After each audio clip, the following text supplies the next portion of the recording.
So welcome to the channel. ये हमारा आज का पहला टेस्ट है।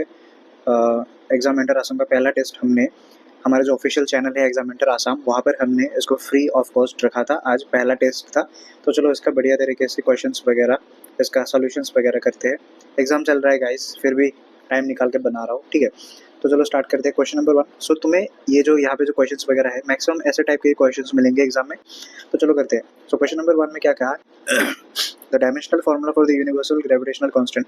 तो ऐसा सवाल अगर तुम्हें एग्जाम में दिखेगा तो तुम्हें क्या करना चाहिए, डायरेक्टली तुम्हें एग्जाम में आंसर स्ट्राइक करना चाहिए, क्योंकि ऐसे सवाल को एग्जाम में डिराइव करने का कोई टाइम है ही नहीं। तो तुम्हें जब जी का डायमेंशनल फार्मूला ऐसा दिखेगा एग्जाम में, तो क्या याद आना चाहिए, m-1 l3 t-2। जैसे कि मैंने इतना जल्दी लिखा, तो एग्जाम में तुम्हारा वैसे स्ट्राइक कर जाना चाहिए दिमाग में, और तुम ये इसको आंसर टिक करोगे। तो चलो पेन ले लेता हूँ, ये रहा आंसर, m-1 l3 t-2, ये आंसर हो गया।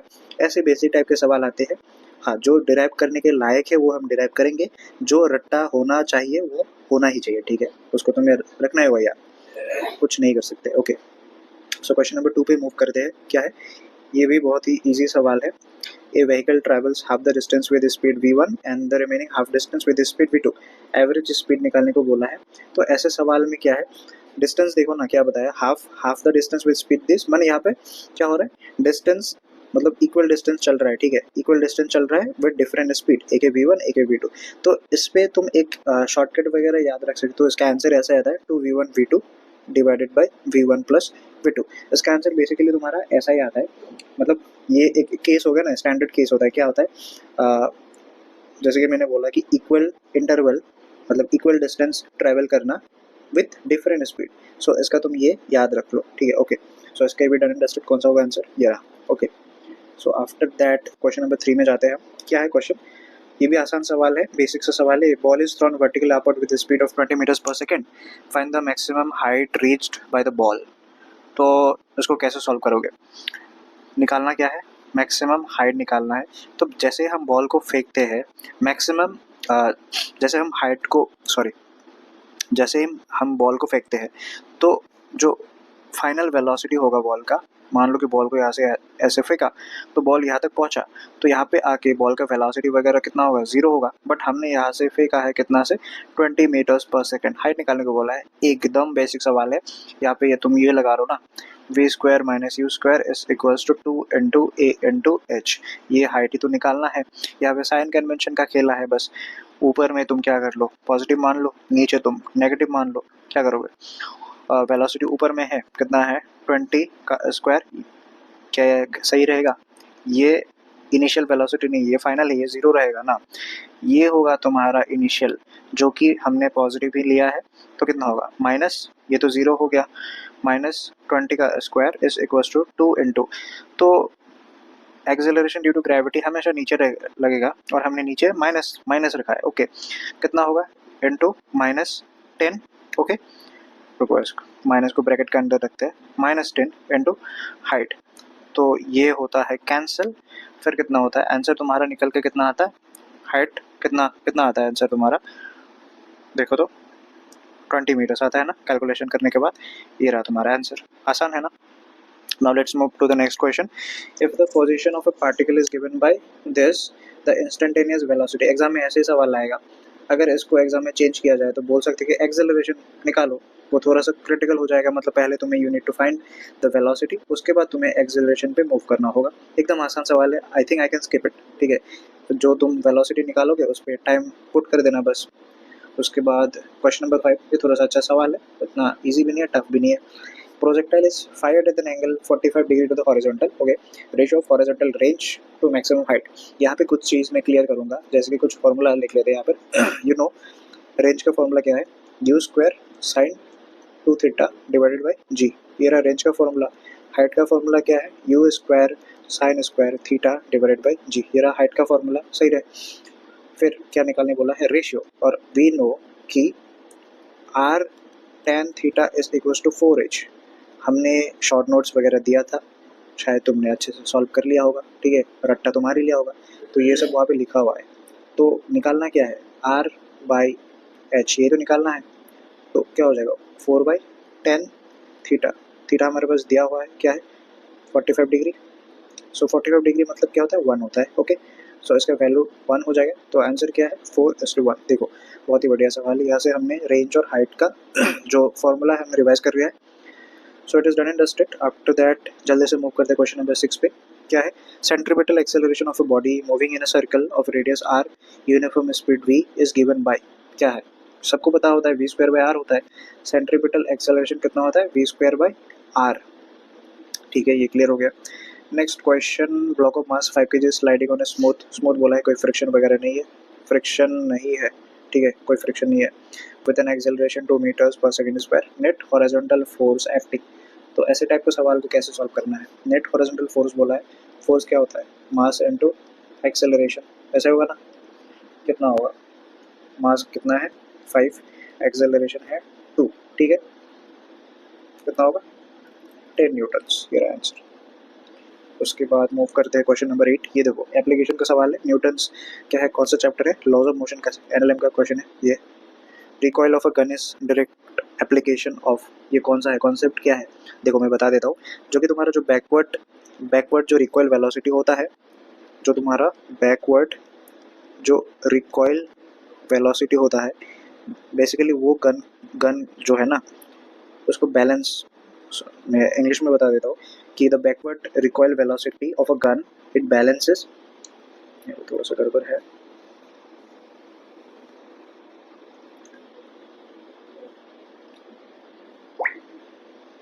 सेवन फोर्टीन 720 में। तो चलो क्वेश्चन नंबर 8 देखते हैं। Recoil of a gun is direct application of, ये एनएलएम का क्वेश्चन हो जाएगा। ठीक है, इसका करेक्ट आंसर है कंजर्वेशन ऑफ लीनियर मोमेंटम। एकदम कॉन्सेप्ट बेस्ड सवाल है।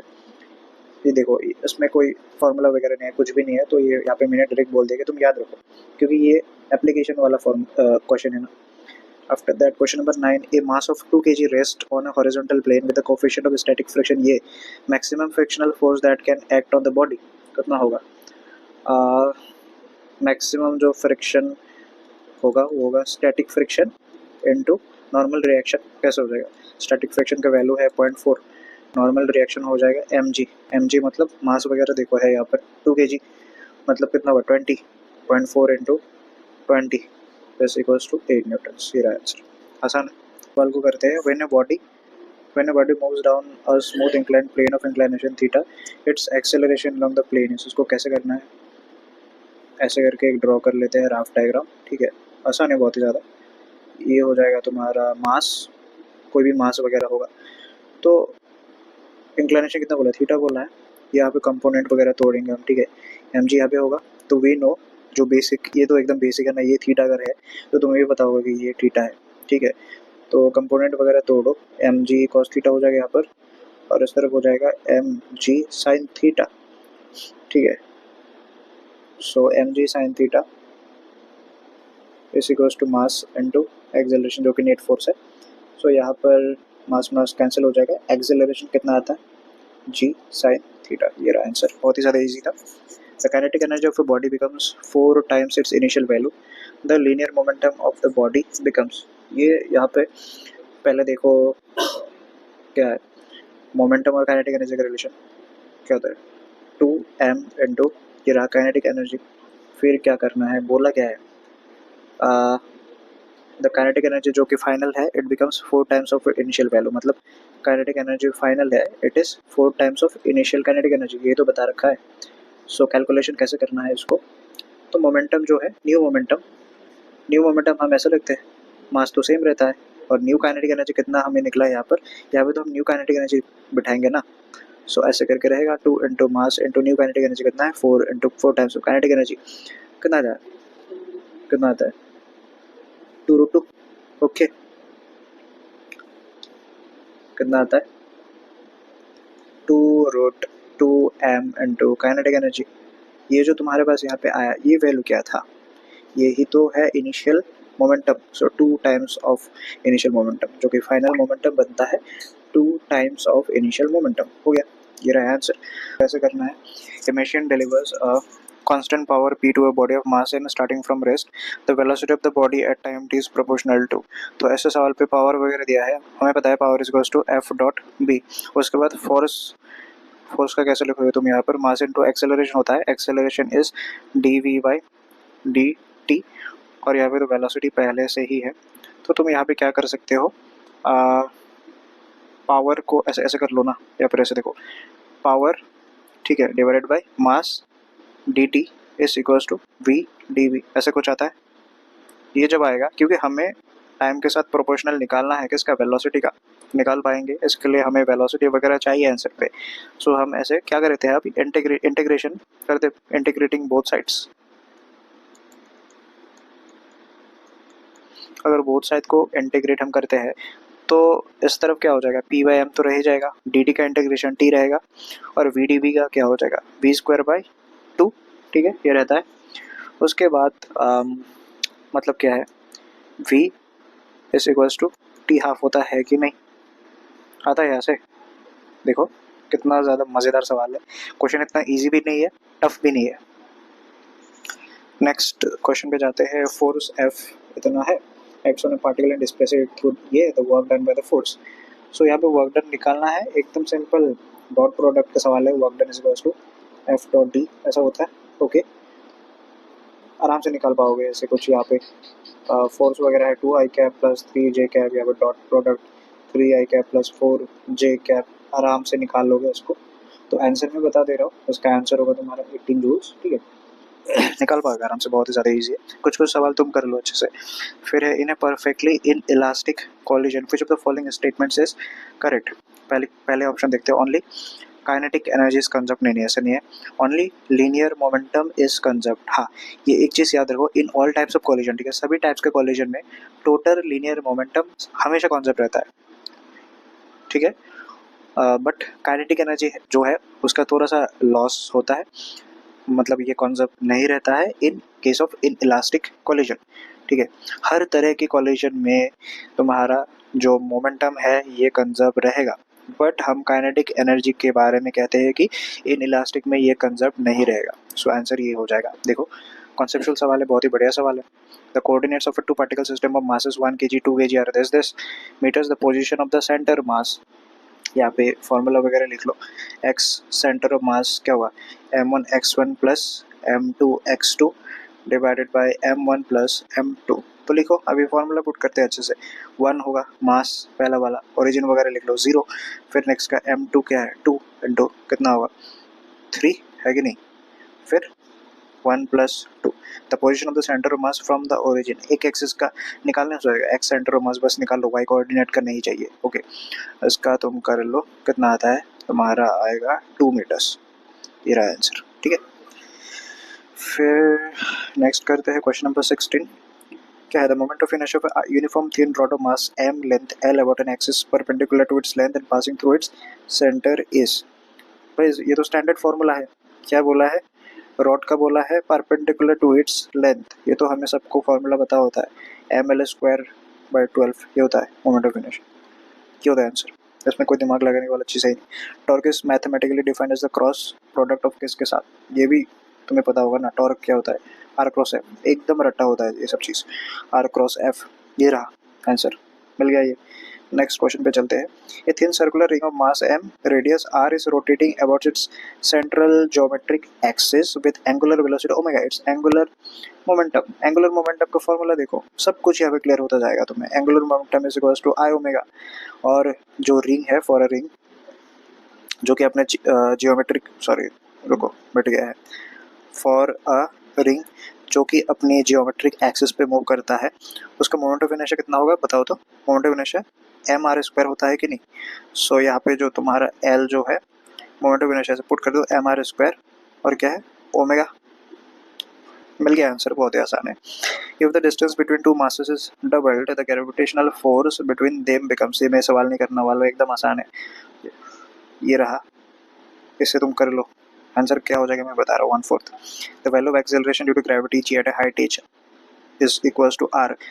यहाँ पे फिर से तुम्हारा जो फॉर्मूला है वो रिवाइज हो जाएगा, देख लो अच्छे से। g डैश क्या होता है, g r r plus H whole square, ऐसा कुछ होता है। दिया क्या है हमारे पास, ये फॉर्मूला तुम याद रख लो, ठीक है, बहुत ही इंपॉर्टेंट फॉर्मूला है, बहुत ही ज़्यादा क्वेश्चंस आते हैं, ये इंपॉर्टेंट क्वेश्चन है, ठीक है, ऐसे सवाल आते हैं एग्जाम में। तो height is equal to R ऐसा कुछ दिया है। तो जी डैश तुम क्या लिखोगे, जी ऊपर में आर रहेगा और यहाँ पे 2r, ये कट गया g/2 है क्या, ऐसा है क्या, g/2 होगा क्या, नहीं होगा, रुको कुछ गलत किया है मैंने, यहाँ पर स्क्वायर नहीं किया था ना मैंने, r/2r, ये देखो यहाँ पे स्क्वायर, ये जो गलती मैंने यहाँ पे किया है, देखो मैंने जो यहाँ पे गलती किया है यहाँ पे, ये गलती तुम एग्जाम में कर सकते हो, जल्दबाजी में स्क्वायर पुट करना भूल जाते हो, फिर आंसर नहीं आता है, तो क्या हो जाएगा g/4, क्योंकि 2 का स्क्वायर हो जाएगा आंसर। ये एग्जाम में ऐसा गलती नहीं करना है मेरे जैसा, ओके। मैं एग्जाम नहीं देने वाला, तुम देने वाले हो। The escape velocity from the surface of the earth depends on the mass of the escaping body. इसके वेलोसिटी का फॉर्मूला फिर से यहाँ पे रिवीजन हो जाएगा, क्या है, 2gm डिवाइडेड बाई r, हो गया। यहाँ पे क्या बोल रहा है, डिपेंड्स ऑन द मास, क्या यहाँ पे ऑफ द एस्केपिंग बॉडी, क्या तुम्हें यहाँ पर एस्केपिंग बॉडी का मास दिख रहा है, ये नहीं है एस्केपिंग बॉडी का मास, नहीं दिख रहा है ना, it is not proportional, depend ही नहीं कर रहा है, ये रहा, हो गया। In an experiment the error, देखो कितने बढ़िया सवाल हमने रखा है, अच्छा लगा ना करके। इन an experiment the error in the measurement of the radius of A sphere is 2%, maximum percentage error in the calculated volume. देखो ऐसे सवाल में तुम्हें क्या टेस्ट करेगा, तुम्हें तो पता है ना एरर वगैरह कैसे निकालते हैं, तो यहाँ पे तुम्हें फॉर्मूला वगैरह चेक करेगा, जैसे वॉल्यूम ऑफ स्फीयर तुम्हें पता है कि नहीं कि इसका वैल्यू 4/3 पाई r³ होता है। तुम्हें सरफेस एरिया वगैरह भी पूछ सकता है ऑफ सिलेंडर, तो उसका तुम्हें फॉर्मूला आना चाहिए। तो इस बेसिस पर तुम आराम से कर लोगे ना, कितना हो जाएगा 3 डेल्टा r/r, सो 3 to 6, ये रहा, बेसिक सवाल है ये सब, बहुत ही ज़्यादा। उसके बाद क्वेश्चन नंबर 23 में क्या है, 2 vectors are orthogonal to each other, ठीक है, ऑर्थोगोनल, अभी ये देखो एग्जाम में इसी चीज़ में फंसोगे, ऑर्थोगोनल का मतलब क्या है, ऑर्थोगोनल का मतलब यही है 90 डिग्री, 90 डिग्री होता है, दो वेक्टर्स के बीच में एंगल 90 डिग्री है टू ईच अदर इफ, देखो ए डॉट बी, इसको कैसे क्या लिखते हो तुम, ए बी कॉस थीटा लिखते हो ना, लिखते हो, तो अगर किसी के बीच में 90 डिग्री है तो कॉस 90 डिग्री क्या हो जाएगा, जीरो होता है, डॉट प्रोडक्ट तो जीरो आएगा यार, ठीक है, आसान है।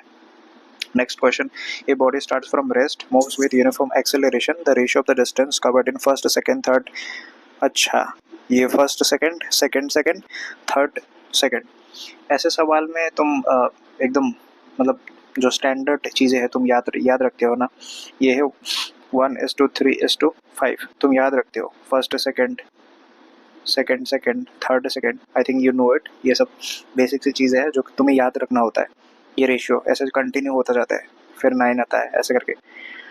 फिर सो क्वेश्चन नंबर 25 को देखते हैं, क्या है, a bomb at rest explodes into 2 unequal piece, the 2 pieces fly off, बोल रहा है कि इनिशियली रेस्ट में था तो फाइनली भी रेस्ट में रहेगा, क्योंकि यहाँ पे तुम लगाओ कंजर्वेशन ऑफ लीनियर मोमेंटम, तो अगर ये तुम लगाते हो तो तुम्हें ये सेम डायरेक्शन पे मूव नहीं करेगा, they will move in opposite directions with unequal speed, बोला है in opposite direction with speeds inversely proportional to their mass, हाँ ये होगा आंसर, कैसे होगा देखो मैं दिखाता हूँ ना, m1v1 प्लस m2v2 ऐसे करके है, और ये ज़ीरो हो जाएगा। फिर वेलोसिटी जो 1 है इसका 2 पीसेस फ्लाई ऑपोजिट डायरेक्शन, मतलब ये स्पीड वगैरह यहाँ पे बता रखा है, सो स्पीड बता रखा है, बट यहाँ पे ऑपोजिट लगा दिया, मतलब वेलोसिटी है, स्पीड और डायरेक्शन एक साथ आके तुम्हारा वेलोसिटी बनाता है, सो वेलोसिटी ऐसे अगर तुम निकालते हो तो क्या होता है, माइनस m2/m1 एंड v2, तो देखो इसके साथ मैच खा रहा है कि नहीं, वेलोसिटी मतलब ऑपोजिट डायरेक्शन तो है ही, with speeds inversely proportional to their mass, देखो v1 अगर है तो यहाँ पर मास उल्टा हो जाएगा m2/m1, ये रहा आंसर तुम्हारा, बढ़िया सवाल है, इतना इजी भी नहीं है। नेक्स्ट सवाल देखो, the potential energy of A stretched spring is this, ये रहा, if the spring is stretched twice as much its potential energy increases by a factor, formula half into के एक्स स्क्वायर ही होता है, तो के वगैरह तो ये तो कांस्टेंट ही है, यू के directly proportional to X square, ठीक है, और एक्स डैश जो है ये हमें पता है, ये दुगना बोला है ना, ट्वाइस एच मच, तो 2x, सो क्या हो जाएगा 2x का स्क्वायर मतलब 4 गुना, ये रहा answer. The unit of angular momentum, यार ये सब नहीं बोलते, ये सब नहीं पूछते हैं, सब डायरेक्ट रट्टा होना चाहिए एग्जाम में। तुम एग्जाम में जाके डिराइव मत करने बैठना कि चलो देखते हैं क्या आता है आंसर, ये होगा आंसर केजी मीटर स्क्वायर पर सेकंड, रट्टा होना चाहिए एकदम। Next question, gravitational potential at the centre of a uniform solid sphere of इतना सेंटर में पूछ रहा है ग्रेविटेशनल पोटेंशियल। फॉर्मूला देख लो ना, पोटेंशियल सेंटर में कितना होता है, कितना होता है तुम्हें याद होगा, मैं यहाँ पे लिख देता हूँ। कितना होता है तुम्हारा सेंटर पे पोटेंशियल 3/2 Gm/r, क्या यही होता है? 3/2 मतलब 1.5, ठीक है, 1.5 होता है। और ये जो है यहाँ पे माइनस लगेगा, ठीक है, 1.5 माइनस ऑफ Gm/r। और यहाँ पे जो Gm/r है यही तो तुम्हारा सरफेस वाला है, पोटेंशियल एट सरफेस। और यहाँ पे देखो V is actually the potential at surface, तो आंसर हमारे पास निकल गया, देखो 1.5 V। Physical quantity x is given by this, if the errors in A and B are this maximum percentage error नहीं निकालूंगा मैं इसे, नहीं निकालूंगा, इजी है बहुत ही ज़्यादा। The area under force displacement graph represents, ये भी तुम्हें पता है ना, फोर्स क्या क्या पूछ रखा है, फोर्स और डिस्प्लेसमेंट क्या है, एफ डॉट डी एक्स, इसका इंटीग्रेशन मतलब क्या क्या आएगा, वर्क डन। ये रहा आंसर, आसान है ये सब, ऐसे ऐसे सवाल में तुम्हें एकदम भी टाइम नहीं लेना एग्जाम में, डायरेक्ट एक झटके में सॉल्व होना चाहिए। उसके बाद है solid cylinder of mass m and radius r rolls down an inclined plane without slipping, its moment of inertia but its axis of symmetry is, इसको सॉल्व करते हैं। चलो फॉर्मूला रिवाइज करा देते हैं, पहले क्या होगा, क्या होगा, half into M R square, यही आंसर है, आसान है, फॉर्मूला बेस्ड है। ये देखो बहुत ही बढ़िया सवाल, Kepler second law is a consequence of the conservation of, ये सब फॉर्मूला बताने वाली चीज़ें नहीं है, ये सब कॉन्सेप्चुअल सी चीज़ें हैं जो कि तुम्हें शॉर्ट नोट्स पे मिला होगा। क्या है, एंगुलर मोमेंटम, यही तो है कंजर्वेशन। ऐसे करके बहुत सारे सवाल हैं, आई थिंक तुमने कर लिया होगा, तो चलो यहीं पे रखते हैं, एटलीस्ट फिजिक्स खत्म कर देते हैं क्या, चलो ज़्यादा है भी नहीं। The dimensional formula for the coefficient of viscosity, formula फिर से रिवाइज कराऊंगा मैं, कितना होता है, फोर्स कितना होता है, ये तुम्हें रटा होना चाहिए आंसर, ये तुम्हारा ml-1 तुम्हें पता होगा सॉल्व करते समय, बट मैं यहाँ पे डिराइव करूँगा प्रॉपर बकायदा, ठीक है, ईटा एरिया dv/dx। तो यहाँ पर तुम्हारा जो ये आएगा, तो आएगा f, फिर तुम्हारा एरिया आएगा यहाँ पर dv/dx। तो अभी फोर्स का तुम यहाँ पे बिठा दो, एरिया का बिठा दो, dv/dx इसका बिठा दो, तो यही आता है। टाइम नहीं है इतना ज़्यादा सॉल्व करने का, बट ये तुम याद रखो, कोएफिशिएंट ऑफ विस्कोसिटी डायरेक्ट उठ के आ जाता है एग्जाम पे। An object is projected vertically upward at the highest point of trajectory, देखो यहाँ पे सिर्फ आंसर वेलोसिटी 0 है, ऐसा नहीं बोला है, ओके, यहाँ पे बहुत ही ज़्यादा देखो बढ़िया ऑप्शंस रखा गया है। देखो एट द हाईएस्ट पॉइंट, पहले बात बोला है कि एक्सेलरेशन 0 होता है, नहीं होता है यार, वेलोसिटी नॉन जीरो, ये नहीं होगा, एक्सेलरेशन 0 नहीं, कैसे होगा भाई, जितने ऊपर चले जाओगे जाओगे जाओगे acceleration is constant bro, minus G ही होता है। ये रहा आंसर, खत्म। if the kinetic energy of a body is equal to its momentum numerically, what is the velocity of the body, यहाँ पे फिर से half into M B square is equal to momentum के इक्वल कहा है, ये सब मैं नहीं करने वाला हूँ, आसान है, कर लेना आंसर ये है, इसको इक्वेट करके ही तो करना है। फिर एस्केप वेलोसिटी का सवाल क्या है, the ratio of the orbital velocity of a satellite close to the earth surface to the escape velocity from earth. फिर से फॉर्मूला रिवाइज करा देते हैं। ऑर्बिटल वेलोसिटी क्या होता है, √Gm/r, और एस्केप वेलोसिटी थोड़ी देर पहले ही बताया, 2√2Gm/r, इसका रेशियो वगैरह लो रेशियो क्या था, 1:√2 तो आता है, ऐसा सवाल आता है एग्जाम में, हाँ ऐसे आता है, आसान आसान सवाल आएंगे जो तुम गलत करके आओगे।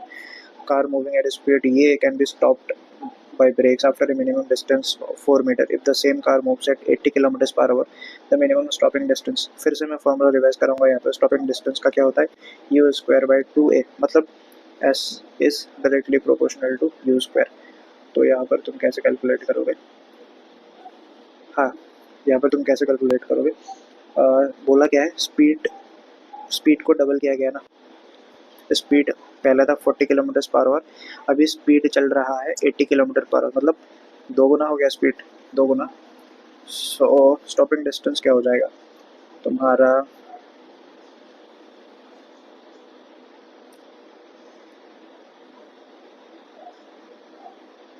S2/S1 is equals to U2/U1 ऐसे करके स्क्वायर कर लेते हैं। सो फाइनल वाला निकालना है स्टॉपिंग डिस्टेंस, तो S2 is equals to finally कितना है 80/40 स्क्वायर इंटू पहले कितना था 4, 4 4 16 होगा आंसर। ये रहा, आसान है। विच of the following is a non conservative force. तो अगर ऐसा सवाल तो मैं बोलता हूँ कैसे क्वेश्चन को सॉल्व करना होता है। तो तुम्हें क्वेश्चन में मिला है कि नॉन कंजर्वेटिव फोर्स है, तो तुम कंजर्वेटिव फोर्सेस वगैरह भी पढ़ो ना, एक साथ ऐसे करके रिवाइज कर ले क्वेश्चन को।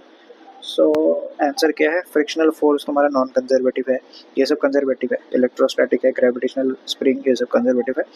तो work done bye centripetal force acting on a body in uniform circular motion.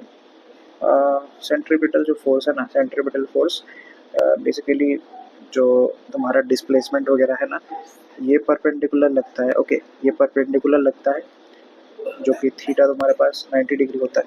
So work done is equals to F D cos theta.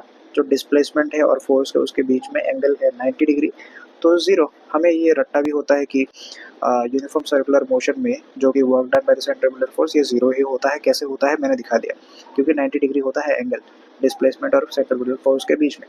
The dimensions of energy density are identical to that of energy density, मतलब energy by volume. अभी तुम इसको करो, energy का क्या है, ml² T-2 ये है, और तुम्हारे नीचे लग जाएगा वॉल्यूम, वॉल्यूम मतलब L क्यूब। सॉल्व करो, ये L नीचे आएगा, ml-1 T-2। मेरे को लग रहा है ये प्रेशर का है ना, प्रेशर का। तो हो गया तुम्हारे पास फिजिक्स का एकदम बहुत ही बढ़िया तरीके से मैंने सॉल्व कर दिया है सारे क्वेश्चंस। ठीक है।